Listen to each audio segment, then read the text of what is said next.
This video is based on the book Letters to My Son, The Life Lessons I Learned So You Can Build a Better Future. Rene wrote a letter to his son when his son turned 18. 20 years later, he wrote the book. We're diving into an incredibly special explainer. We are going to unpack a story that actually starts off as a deeply personal letter from a father to his 18-year-old son. But man, it quickly turns into this universal masterclass on navigating life's hardest moments. It is literally a blueprint for building a meaningful life starting from absolute zero.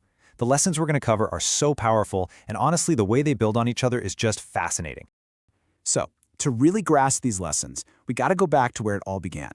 Picture this. It's 1981, we're in war-torn El Salvador, and a 17-year-old kid named Rene is gearing up to leave everything he has ever known. He's got no money, absolutely zero connections, doesn't speak a word of English, but he is armed with this one profound realization from his mother. You see, she couldn't read or write herself, but she completely understood the unbelievable power of education. She looked at him and said he could do better than her, simply because he actually had those skills. Now, what absolutely blew my mind about this part of the story is how Rene looks back on that exact moment years later. He realizes that him leaving, it wasn't just some frantic search for, cash or a pickup truck, which, by the way, was his biggest dream at the time. No, it was this heavy, deeply emotional transfer of hope. His mother was quite literally placing a future into his hands that she knew, for sure, she'd never get to experience herself. She was giving him full permission to dream way beyond the boundaries of her own life. And that hope fueled a journey that was, well, brutal. We are definitely not talking about a comfy plane right here. This was a massive test of human endurance. He's crossing these completely unforgiving deserts where a drop of water or a tiny patch of shade is way more valuable than a $100 bill. And it all culminates in this crazy defining moment. A smuggler drops him off on a lonely, dark street corner at Vermont and Washington in Los Angeles. There's no welcome party, there's no map, no family waiting with open arms. It's just a teenager standing on the pavement, completely and utterly alone. So what does reality in America look like for him? It started at exactly $3.25 an hour. Yep, $3.25. Nobody handed him a cushy desk job, they handed him an apron. He was stuck washing literal mountains of dishes in this sweltering, steamy restaurant kitchen until his hands were totally wrinkled and scarred from all the hot water and harsh soap. But here's the kicker. To Rene, that $3.25, that wasn't just some terrible low wage. It was pure, unadulterated opportunity. It was the very first time he could honestly earn his own money to send back home to his mom. But of course, living in a rough LA neighborhood in the 1980s, Rene quickly ran into his first massive trial. He's staring down a really stark choice. On one hand, you've got the fast money of the streets, selling drugs, moving stolen cars, you know the deal. And on the other, you've got the agonizingly slow, painful grind of washing those dishes. Now, sitting here today, it's super easy for us to judge, but let's be real. When you are bone-tired, incredibly lonely, and barely scraping together enough for rent, that fast money whispers a very, very tempting promise of instant relief. Which brings us right to a major theme from the letter to his son: what true character actually is. Look, character isn't built when things are going great.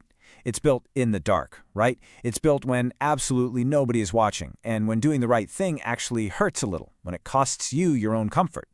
Rene ended up sacrificing that easy money because he wanted to protect his freedom and his family's good name. By saying no to the streets and yes to that sweaty dish pit, he essentially passed his very first real test of adulthood. But as we all know, life is almost never a straight line up. Fast forward a few years, Rene moves to Canada as a refugee, and he finally hits a stride of stability working in the natural gas industry. He buys a house, he's building up savings. He probably thinks, okay, I finally made it. But then, the bottom falls out.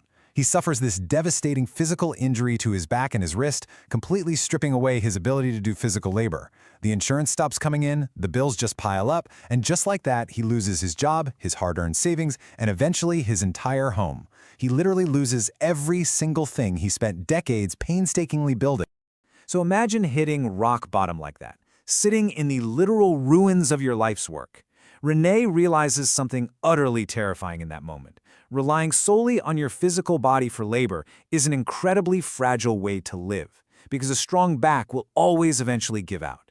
In that incredibly dark space, instead of getting angry or bitter, he asks himself this one single life-altering question: what do wealthy people know that I do not? He just gets intensely curious. He realizes, right then and there, he has to completely rewire how he understands money and value. And where does that burning question lead him? Well, ironically enough, the secrets to wealth were hiding in a place that is 100% free, the public library. That library became his personal university. It hits him that real wealth and success, they aren't just reserved for people with fancy degrees or rich parents. All that knowledge was just sitting right there, out in the open, on the shelves, ready for anyone actually willing to put in the hours. So he pivots. He goes all in, transitioning completely from physical labor to mastering financial literacy. He essentially builds himself this rigorous, totally self-taught curriculum. I mean, he's just devouring books on investing, economics, business strategy. And in doing so, he completely shifts his mindset. He stops seeing himself as a laborer who just trades time for an hourly wage and starts deeply understanding concepts like ownership and human psychology. He transforms his entire identity into a lifelong student. He figures out that just like money compounds in a good investment account, knowledge actually compounds in your mind. One good idea hooks onto another, and over time it builds this unstoppable intellectual foundation. Through all this reading, he has this massive revelation. Money, your health, physical property, all of that can vanish literally overnight from one bad accident or a terrible economy. But knowledge is the absolute ultimate asset because no economic downturn can ever confiscate it from your brain. Once you earn it, guys, it is yours forever. He realized his real wealth was never going to be in a bank account. It was the education he was giving himself for free in those quiet library aisles. So, circling all the way back to the letter to his 18-year-old son, Rene lays out this incredibly stark comparison. He tells him straight up, turning 18 makes you an adult in the eyes of the law, sure, but true maturity, that is a constant, daily, grueling battle to leave the selfish little boy behind. You know, the boy who constantly makes excuses, who demands comfort, who wants it his way right now. The growing man, on the other hand, takes absolute total responsibility for his actions, he cleans up his own messes, and he is always seeking long-term purpose over immediate, cheap gratification. And he drives his point home using this awesome metaphor. Think about the wind. The wind represents every single thing in life you cannot control. Market crashes, unfair bosses, crazy circumstances, random physical injuries. Now, a mature man doesn't just stand on the deck of the boat whining about how unfair the wind is. That gets you nowhere.